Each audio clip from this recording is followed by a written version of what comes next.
இவங்களுடைய பெயர் சுந்தர். திண்டுக்கல்ல ஒரு தனியார் கம்பெனியில வேலை பார்த்துக்கிட்டு இருக்காங்க. வீட்டுல அக்கா இருக்கிறாங்க, அப்பா அம்மா இருக்கிறாங்க. அக்காவுக்கு எப்படியாவது நல்ல இடத்துல திருமணம் பண்ணி கொடுத்தாகணும் அப்படிங்கிற எண்ணத்துல ஏகப்பட்ட கடை வாங்கியிருக்கிறாங்க. திருமண நாளும் வந்துருச்சு, நல்லபடியா திருமணம் பண்ணி கொடுத்துட்டாங்க. இப்போதைக்கு திண்டுக்கல்ல பாத்தீங்கன்னா ஒரு ரூம் எடுத்து வாடகைக்கு இருக்கிறாங்க. அப்படி இருக்கும்போதுதான் பக்கத்து வீட்டை சேர்ந்த மகாலட்சுமி அப்படிங்கிறவங்க ஒருத்தவங்க இருக்கிறாங்க. அவங்களும் ஒரு தனியார் நிறுவனத்துல தான் வேலை பார்த்துக்கிட்டு இருக்காங்க.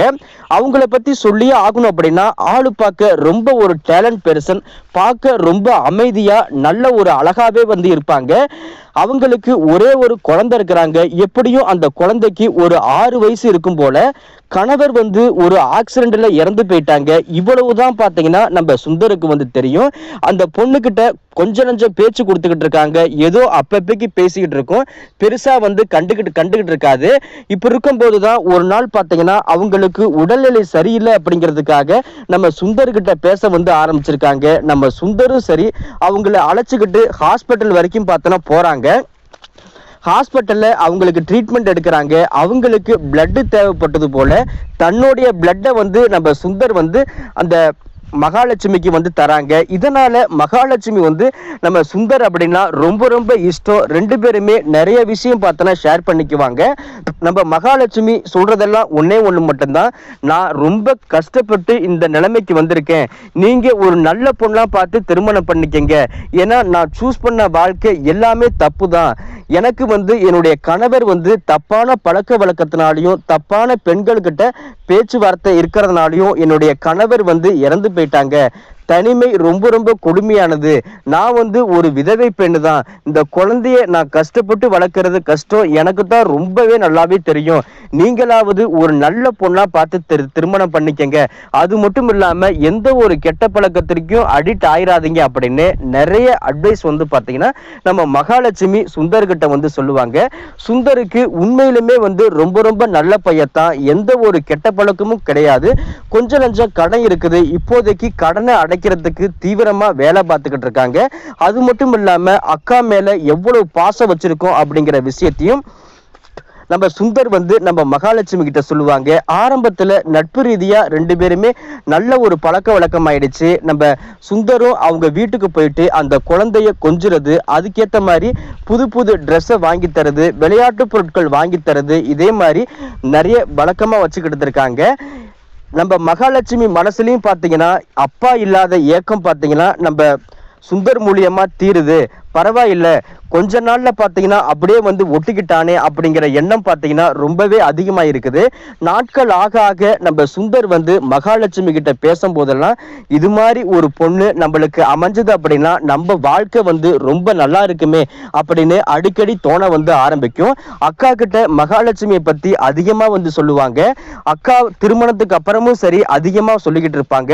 ஒரு நாள் பாத்தீங்கன்னா அக்காவே சொல்ல ஆரம்பிச்சுட்டாங்க, அந்த பொண்ணை அழைச்சுக்கிட்டு ஒரு நாள் வீட்டுக்கு வா, அதுக்கப்புறமா நான் உங்ககிட்ட நிறைய விஷயம் பேசணும் அப்படிங்கிறாங்க.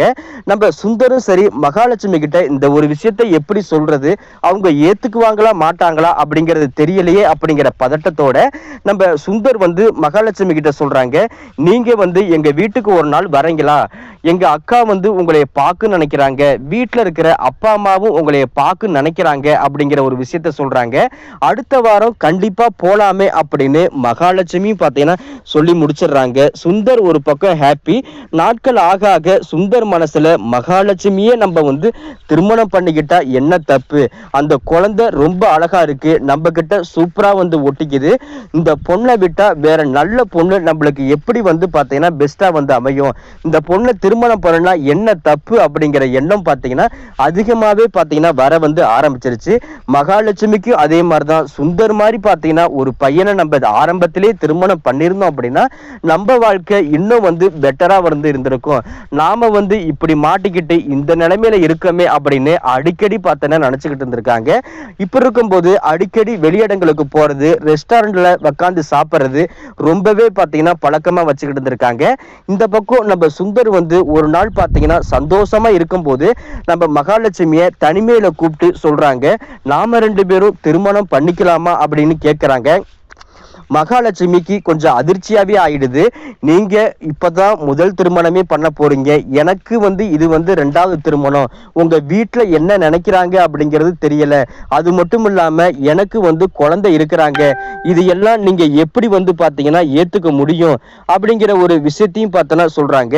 அப்ப நம்ம சுந்தரும் சரி, அது என்னுடைய பிரச்சனை, உண்மையிலுமே உங்களை எனக்கு ரொம்ப ரொம்ப பிடிச்சு போச்சு, எங்க வீட்டுல இருக்கிற அக்கா கிட்டையும் எங்க அம்மா கிட்டையும் இது சம்பந்தமா நான் நிறைய விஷயம் நான் பேசியிருக்கிறேன், அவங்க எல்லாத்துக்கும் ஓகே தான், அதனாலதான் பாத்தீங்கன்னா உங்களையே அங்க அழைச்சிட்டு வர சொல்றாங்க, உங்களையே அவங்க பார்க்கணும் அப்படின்னு நினைக்கிறாங்க அப்படிங்கிற ஒரு விஷயத்த சொல்றாங்க.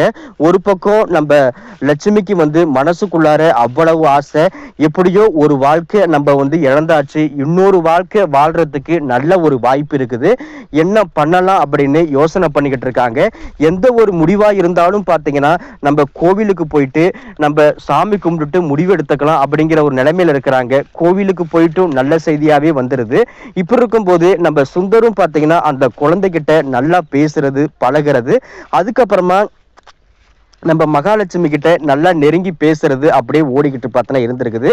இப்ப இருக்கும் போதுதான் அன்னைக்குன்னு பார்த்து ரெண்டு பேருமே பாத்தீங்கன்னா பேசிக்கிட்டு இருக்கும் போது அந்த குழந்தைக்கு பிறந்த நாளுக்கு ஏகப்பட்ட திங்ஸை வாங்கிக்கிட்டு நம்ம சுந்தர் போறாங்க. அந்த குழந்தைக்கு புது புது ட்ரெஸ்ஸு, அதுக்கப்புறம் ஸ்நாக்ஸு, அதுக்கப்புறம் ஸ்வீட்டு, விளையாட்டு பொருட்கள் எல்லாத்தையும் வாங்கிட்டு கொடுக்குறாங்க. அந்த குழந்தையும் விளையாடி பார்த்துட்டு சந்தோஷமா படுத்து தூங்கிறது. அதுக்கப்புறமா மகாலட்சுமி கிட்ட நிறைய விஷயம் பேசுறாங்க.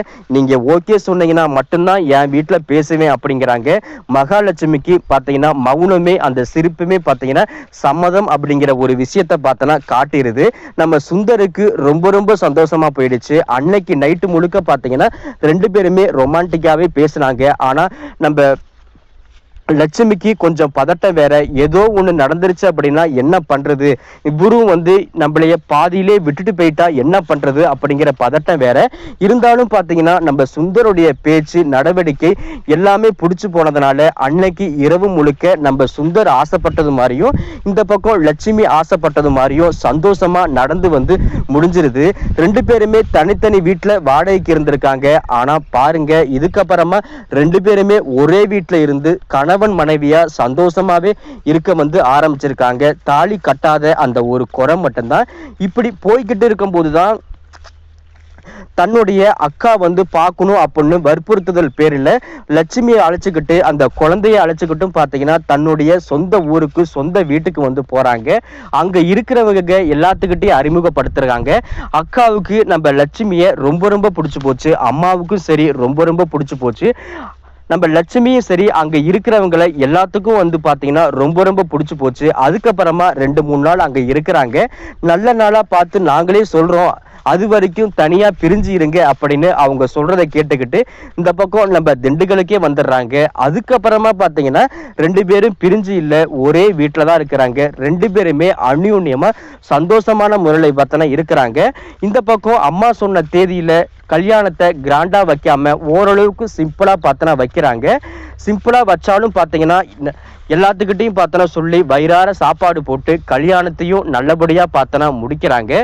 அதுக்கப்புறமா நம்ம லட்சுமி பாத்தீங்கன்னா முழுக்க முழுக்க நம்ம சுந்தர் மேலதான் அன்பு செலுத்த ஆரம்பிச்சாங்க. சுந்தரும் சரி லட்சுமி மேல முழுக்க முழுக்க அன்பு செலுத்த ஆரம்பிச்சிருக்காங்க. அந்த அன்பு மூலியமா பாத்தீங்கன்னா கிட்டத்தட்ட ஒரு வருஷத்திலேயே ஒரு அழகான பெண் குழந்தை, அடுத்த 2 வருஷத்துல ஒரு ஆண் குழந்தைய பெத்தெடுக்க ஆரம்பிக்கிறாங்க. எந்த சூழ்நிலையும் பாத்தீங்கன்னா குழந்தைங்களை 3 குழந்தைங்களையும் ஒரே மாதிரிதான் பாத்துக்கணும் அப்படிங்கிற எண்ணத்துல சுந்தர் இருக்கிறாங்க. அதே நிலைமையில தான் நம்ம லட்சுமியும் பார்த்தனா இருக்கிறாங்க. தன்னுடைய வாழ்க்கை பாதியிலே போயிடுச்சு, நம்ம விதவை ஆயிட்டோம், நம்மளை தூக்கி விட கடவுள் கூட முன் வர மாட்டாரு அப்படின்னு நினைச்சுக்கிட்டு இருந்த லட்சுமி பாத்தீங்கன்னா இப்போதைக்கு சுந்தர் மூலியமா நல்ல ஒரு வாழ்க்கை பார்த்தனா அமைஞ்சிருக்கு. எங்க தேடினாலும் இது மாதிரி ஒரு சராசரியான ஒரு பொண்ணு நம்மளுக்கு அடைக்கிறது பெரிய விஷயம் அப்படின்னு நினைச்சுக்கிட்டு இருந்த நம்ம சுந்தருக்கு லட்சுமி மாதிரி ஒரு நல்ல பொண்ணா அமைஞ்சிருக்கு. இதை பத்தி நீங்க என்ன நினைக்கிறீங்க அப்படிங்கிறத கீழே இருக்கிற கமெண்ட் செக்ஷன்ல கண்டிப்பா சொல்லுங்க.